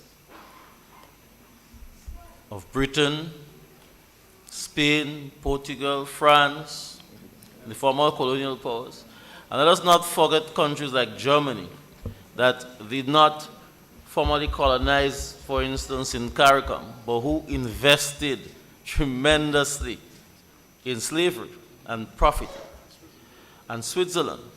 So that this is a matter for heads of government. The CARICOM Reparations Commission is really an advisory body with regards to this trust for reparations. And we welcome Prime Minister Mitchell's statement this afternoon, and also to invite him to continue to press with his colleagues at CARICOM to continue to press on with regards to reparative justice. Specifically to answer your question, that is why I believe it is important to have the heads, because as you know the history, the French once colonized Grenada, and after it was the British. So too across most of the Caribbean islands would have changed hands at some stage. So it's for us to work out, and that's where the economists, the accountants, and so on have to come in. And in working with the governments of the region, basically, to work out a package. But when we think about reparations, we are not just thinking about a check being written. We want to emphasize that persons should refer themselves to the 10-point CARICOM plan, because what we are really looking at is a comprehensive social and economic development program for our region. Not just $100,000 or $100 million. We want investments in health. We want investments in education. We want debt cancellation, because Prime Minister, as Minister of Finance, can say to you what is the debt to GDP ratio that he's now faced with. How long would we, as a developing country, when will we be able to satisfy our debt requirements? Will we ever be able to satisfy our debt requirements? And as long as we continue to service these debts, these are resources that could otherwise be invested in health and education and infrastructure. And these are the fundamental issues. So when we speak in reparation, we're speaking holistically, and we're speaking about a broad economic and development, social development program for the region. So thank you very much for the question.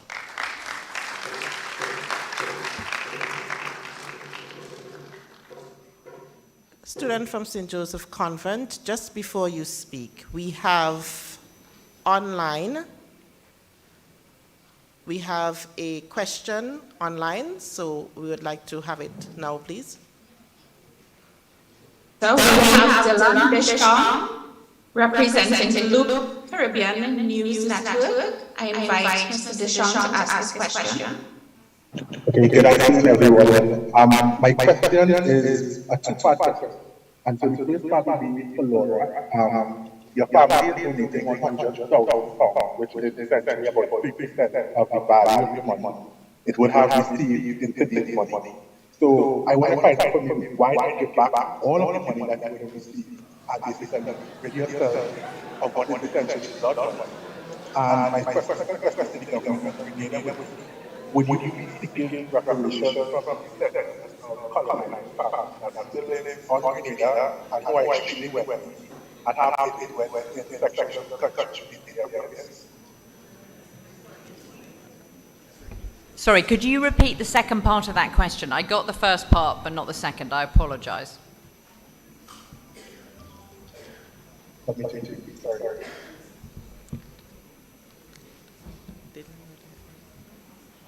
Well, I can answer the first part of the question, and then maybe you can repeat the second. And it's an excellent question. I'm sure that £100,000 seems grossly inadequate when you think that in 1834 our family received the equivalent of £3 million in today's money for the loss of what was termed our property here on Grenada. So I appreciate that it seems inadequate, that it seems like a token, that maybe it seems almost insulting. And I apologize for that, that it's not more. But I would say that it's what I, at this moment, am able to give. I hope this is the beginning of a relationship with Grenada. I hope that in collaboration with the Reparations Committee and the Government of Grenada and UWI, that we can be guided into how future money could be donated and spent. So I hope it's just a beginning. And I'm sorry, I couldn't hear the second part of the question, if you want to repeat it. Okay, the second part of my question was actually directed to the government of Grenada, whereby I was asking if they would be seeking reparations from the descendants of colonizing families that still live on the island, who are extremely wealthy and have influence in sections of the country's day-to-day affairs.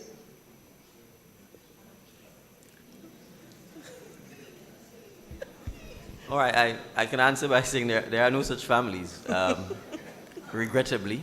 And I suspect if there were such families, Grenada would be a fundamentally different society. But there are other examples of other islands with such families, Barbados being one such example.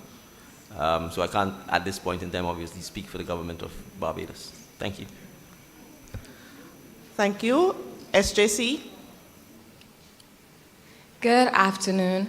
My question is for Ms. Laura. I would like to know, you said the database was released in 2013. Why did it take George Floyd's death for you to realize what your family had did?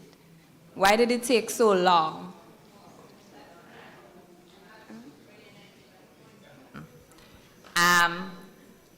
I think what happened in the summer of 2020, when in America there was a racial reckoning about how one of the legacies and the impacts of slavery in America is police brutality towards black men. And I live in New York City, where there were protests throughout the city that summer. It was the summer of the pandemic. Our city was roiled by protests. And across American society, difficult questions were asked about the legacy of slavery and racism today. And as a journalist, as someone who asks other people difficult questions, I couldn't avoid the obvious question anymore, about which I had been wrestling with since John Dower emailed me and said, what about these records which show what our family was involved in Grenada? So I think, you know, it's human to procrastinate and to avoid the difficult, and I did until I couldn't anymore. And I would say that one of my favorite writers is Virginia Woolf, and she wrote that if you can't tell the truth about yourself, then you can't tell the truth about other people. And as a reporter, that struck home. Thank you. Okay, we can only take 2 more questions because we're running out of time. So the young lady at the front, and then we'll take one of the students, please. Thank you. Good afternoon, everybody. My name is Bernadette Charles. I'm a poet. I just returned home 3 years ago, so I'm going to start off my question with a poem. The world points to Hitler, the abuser of the Jews. Germans pay reparation. They compensate for his dues. But who abused Mother Africa? What are the names of the kings? Why aren't any fingers pointed at the queens? What are the names of the popes who stood by and blessed while Europe gang raped Mother Africa? Shouldn't they be paying their dues? When will they compensate? Well, will they repay our faith? When will they ask forgiveness? I think it's high time. This poem is called Reparation. I wrote it in a book called Slave Spirit Speaks back in 1992. Now my question is to our beloved Prime Minister.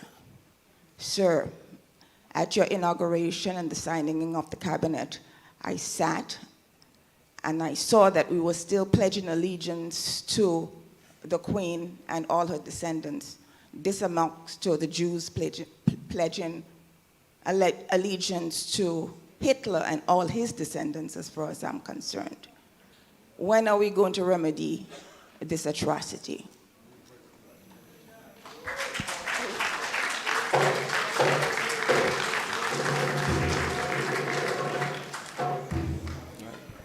Thank you for the question. Well, I could answer by saying if I could wave a magic wand, I would have done so a long time ago, and we would be pledging allegiance to the people of Grenada only. But we also have to accept that changes is more than wishful desires or thinking.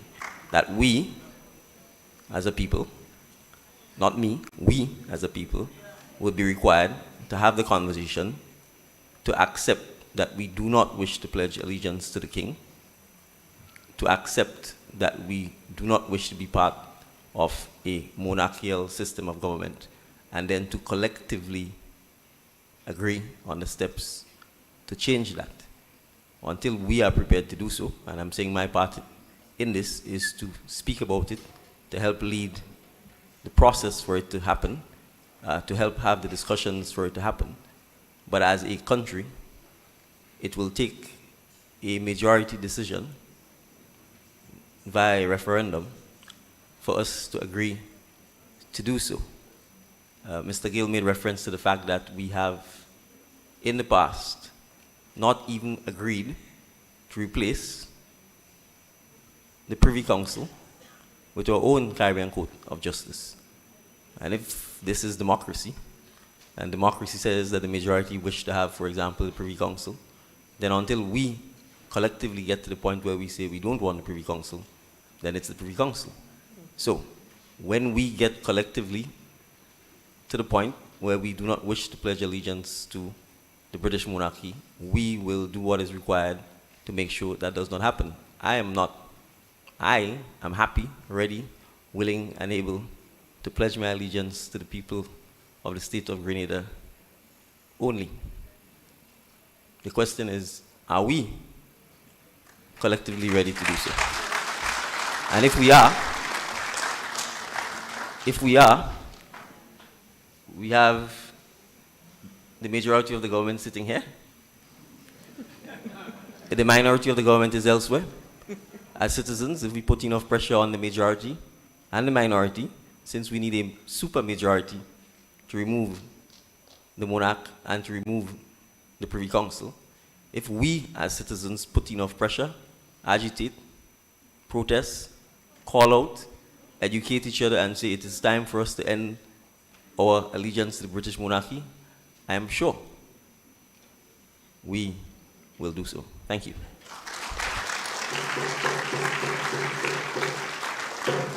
Thank you, Prime Minister. We have to take the last question from the student from SAS. Thank you.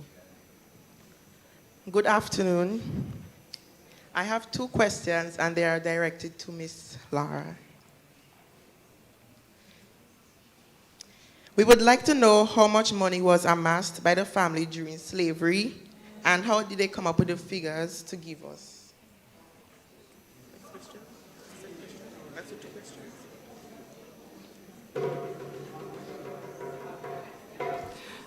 Thank you very much for the question.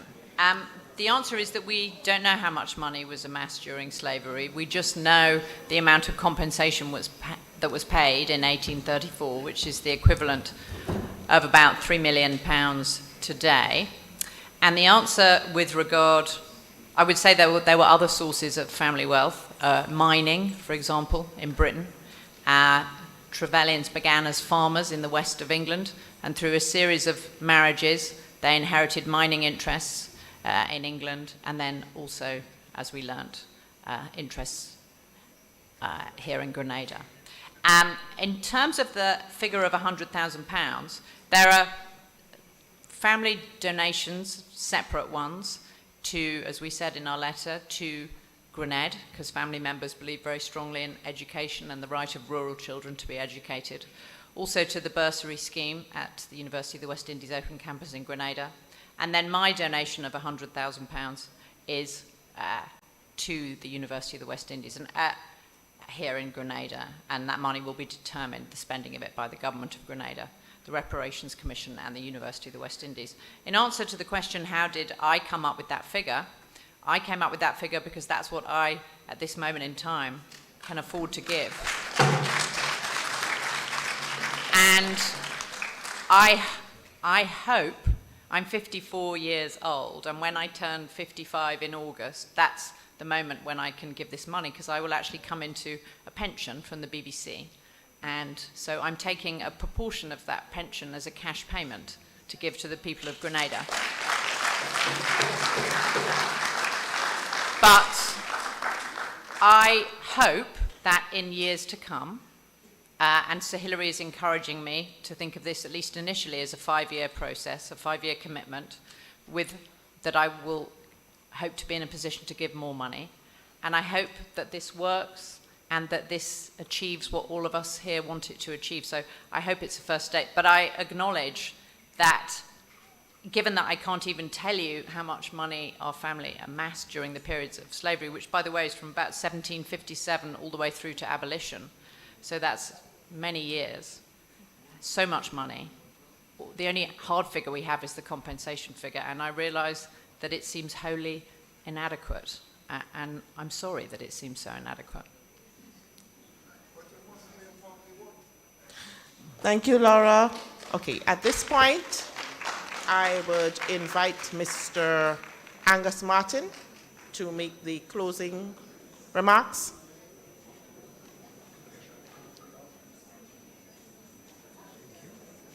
I will be brief. Good afternoon, everyone. I would like to stand on precedents already established. One day, Congo Te. The first enslaved Africans arrived in Grenada by at least the 1500s.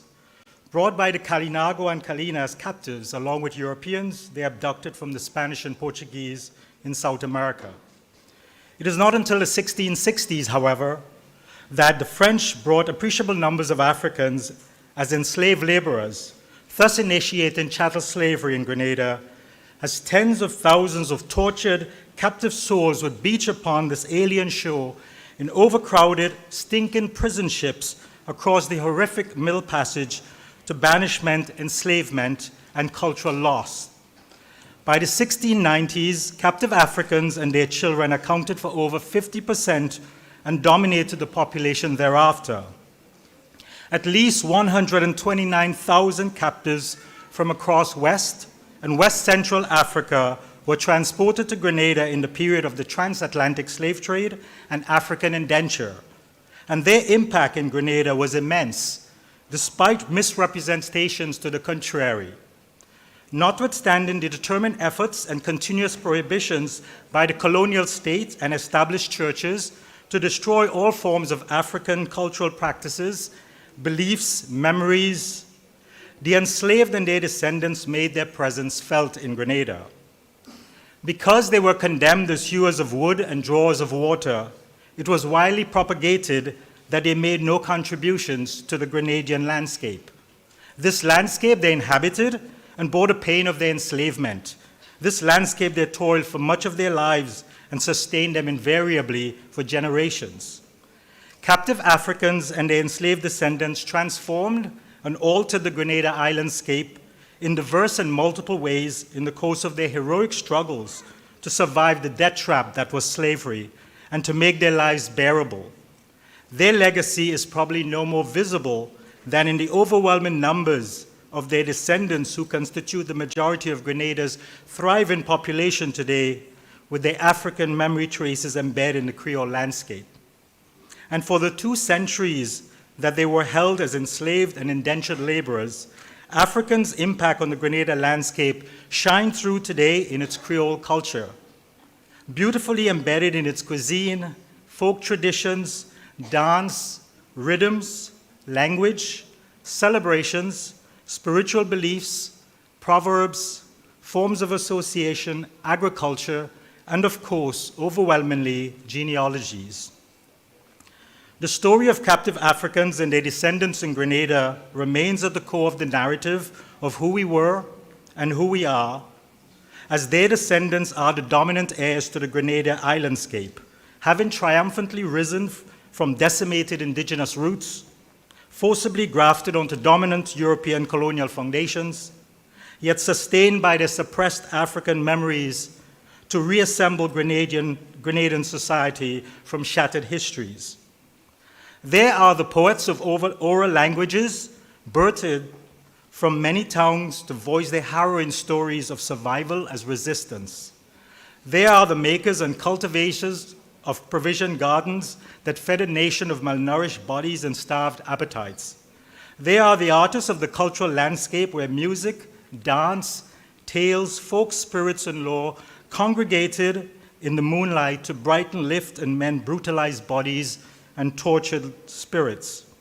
They are the exploited builders of roads, harbors, buildings, and fortifications that earn no reparations for their sweat, blood, and toil, hence the current demands for reparative justice by their descendants.